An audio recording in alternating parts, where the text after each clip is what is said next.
Lähme siis edasi 3. kategooria juurde, milleks on aasta noortesündmus. Aasta noortesündmus on väärtushinnanguid kujundav ning maailmavaadet avardav. Ma sain teksti juurde. Väga hea. Ja, ma jäin nahku vahele.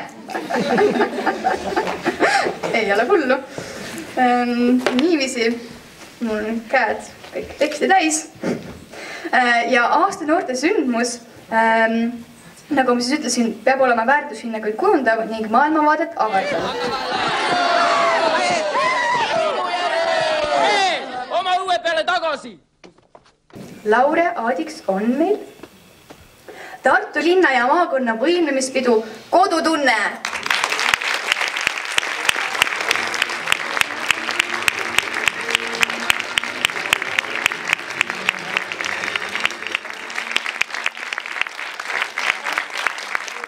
Kui raske on korraldada sellist üritust, kus nii palju inimesi kohal on? No ikka on päris raske ja esimest korda eriti raske.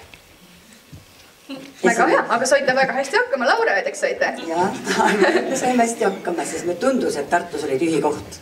Oli, ja teie täitsite selle koha väga hästi. Aitäh teile ja aitäh kõikidele!